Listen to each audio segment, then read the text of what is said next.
Assalamualaikum warahmatullahi wabarakatuh. Halo semuanya, perkenalkan kami dari kelompok 2 yang akan menerangkan mengenai gerak pada tumbuhan. Saya Suci Nurul Hidayah dengan NIM 2110101080007 yang akan menyampaikan topik pertama dan akan menjadi pemateri pertama. Perkenalkan, nama saya Sinta Huiriyah dengan NIM 2110110800028. Perkenalkan, nama saya Santi dengan nomor NIM 2111010800029. Perkenalkan, nama saya Silsilatul Qomariyah dengan NIM 21110108002. Nah, sebelum masuk ke topik, kalian pasti sudah melihat kan video sebelumnya? Menurut kalian video tersebut membahas tentang apa sih? Atau menyampaikan tentang apa sih? Ternyata video tersebut menggambarkan pergerakan kecambah dalam proses pertumbuhannya. Teman-teman, tumbuhan itu ternyata bisa bergerak loh. Dalam kehidupan sehari-hari, hewan dan manusia menunjukkan eksistensi hidupnya itu dengan cara bergerak. Begitupun dengan tumbuhan. Hanya saja pergerakan pada tumbuhan ini terbatas, tidak seperti hewan dan manusia yang berpindah tempat. Nah, tumbuhan itu hanya memiliki bagian-bagian tertentu saja yang melakukan pergerakan, seperti ujung tunas, ujung akar, dan bagian lembar daun. Karena gerak yang terbatas ini, maka cukup mudah untuk mengetahui arah gerak yang dilakukan oleh tumbuhan. Kok bisa ya tumbuhan itu bergerak? Ternyata ada dua faktornya teman-teman. Yang pertama adalah faktor dari proses pertumbuhan, yang kedua adalah kepekaan terhadap rangsang atau iritabilitas yang dimiliki oleh tumbuhan. Nah, bagaimana sih proses dari iritabilitas tumbuhan itu? Nah, karena tumbuhan itu memiliki kepekaan terhadap rangsang, maka untuk menanggapi rangsang tersebut, tumbuhan akan melakukan gerakan yang mungkin akan mendekati rangsang atau menjauhi rangsang, atau malah hanya melakukan gerakan-gerakan tertentu saja. Ayo kita masuk ke topik pertama. Gerak tumbuhan itu ternyata dibagi dua. Yang pertama yaitu gerak tropi dan yang kedua yaitu gerak nasti.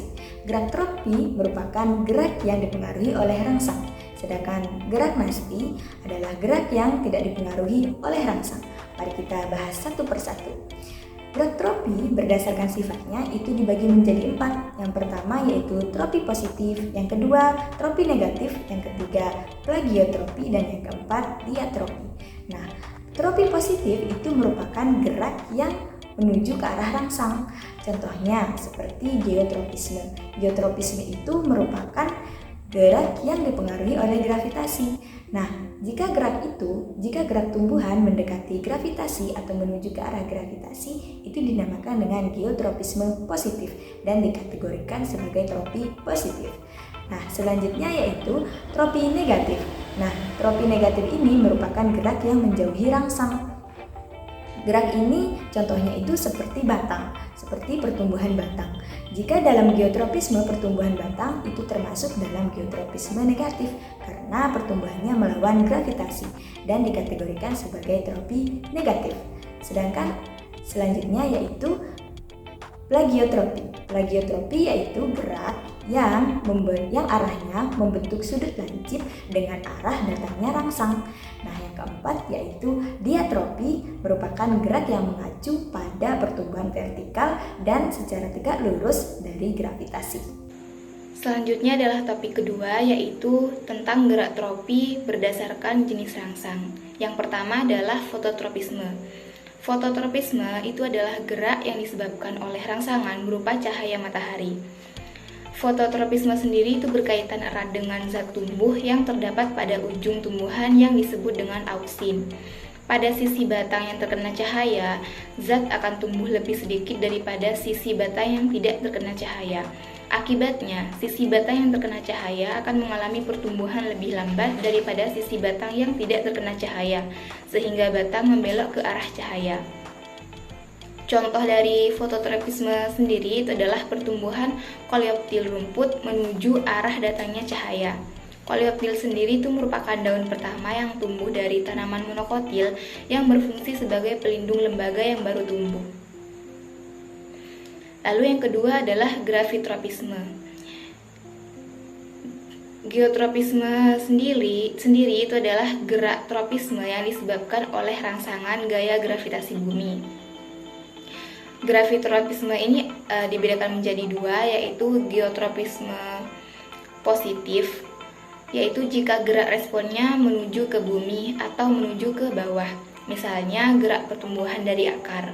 Lalu ada geotropisme negatif, yaitu jika gerak responnya itu menjauhi bumi atau menuju ke atas, misalnya gerak pertumbuhan dari batang. Lalu yang ketiga adalah termotropisme.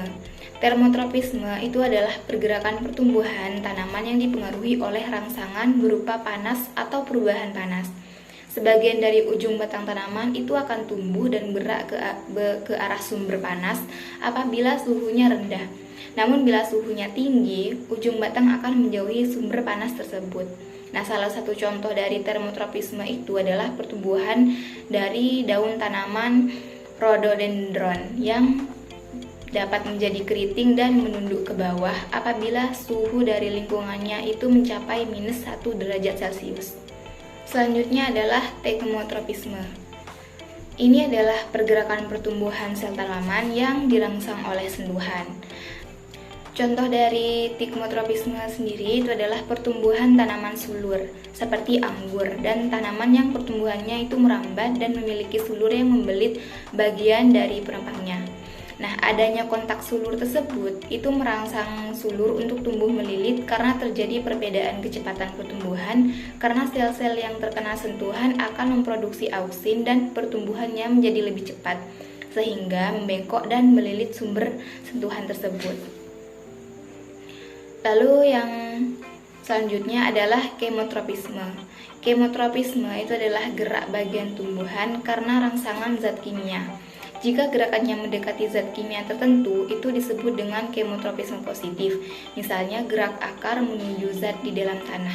Jika gerakan yang menjauhi zat kimia tertentu, itu disebut dengan kemotropisme negatif. Misalnya gerakan akar yang menuju unsur hara atau pupuk di dalam tanah.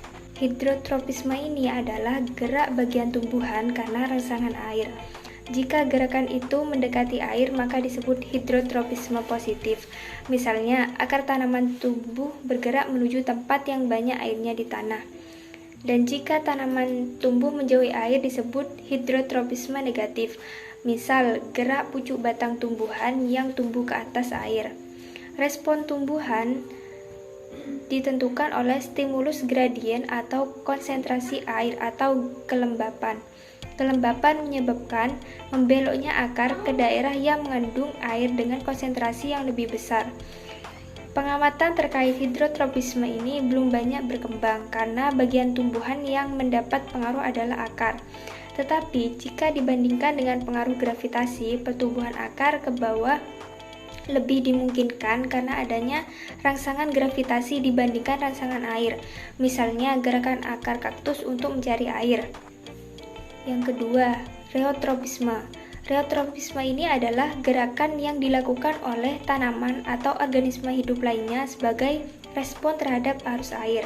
Gerakan ini dapat terjadi pada tanaman air atau organisme lain yang hidup di dalam air dan memiliki kemampuan untuk merespon arus air. Contohnya pada tanaman air seperti eceng gondok. Gerakan reotropisme terjadi ketika daunnya bergerak mengikuti arus air yang mengalir. 3. Aerotropisme. Gerak aerotropisme adalah gerakan tanaman atau organisme hidup lainnya yang dipengaruhi oleh sumber cahaya atau udara, khususnya oksigen atau karbon dioksida. Gerakan ini dapat terjadi pada tanaman atau organisme hidup lainnya yang memiliki kemampuan untuk merespon rangsangan lingkungan seperti cahaya atau udara. Contohnya pada tanaman kacang hijau. Gerakan aerotropisme terjadi ketika akar tumbuh menuju sumber oksigen yang terletak di dalam akar. Yang terakhir, gravitropisme. Gravitropisme ini adalah gerak tropisme yang disebabkan oleh rangsangan gaya gravitasi bumi. Gravitropisme disebut juga geotropisme. Gravitropisme positif jika gerak responnya menuju ke bumi atau menuju ke bawah. Topik selanjutnya yaitu gerak nasti. Gerak nasti memiliki beberapa macam. Yang pertama itu ada epinasti, yang dimana epinasti ini merupakan jenis gerakan pada tumbuhan yang dapat dilihat dalam arah kemiringan stimulus tertentu. Contohnya itu pada bunga yang mendapat tekanan. Yang kedua adalah termonasti, yang dimana termonasti ini merupakan gerak yang dipengaruhi oleh suhu. Contohnya itu seperti bunga tulip. Gerak selanjutnya yaitu gerak niktinasti, yang dimana gerak ini merupakan gerak yang disebabkan oleh suasana gelap atau biasa disebut sebagai gerak tidur. Contohnya itu pada bunga mawar, yang dimana bunga mawar ini mekar pada siang hari dan layu pada malam hari. Selanjutnya yaitu gerak hidronasti, yang dimana gerak bagian tumbuhan akibat adanya kadar air. Contohnya itu pada daun poa pratensisi yang menggulung dan melipat akibat kehilangan tekanan turgor. Gerak selanjutnya yaitu gerak seismonasti, yang dimana gerak ini merupakan gerak bagian tubuh tumbuhan akibat dari sentuhan ataupun getaran. Contohnya itu pada putri malu. Teman-teman sering kan apabila memegang putri malu itu akan layu. Nah, itu disebut sebagai gerakan seismonasti. Selanjutnya adalah gerak haptonasti, yang dimana gerakan ini merupakan gerakan yang terjadi akibat tumbuhan insektivora yang disebabkan oleh sentuhan serangga. Contohnya itu pada Auricularia sp. Selanjutnya adalah berputar dan rotasi.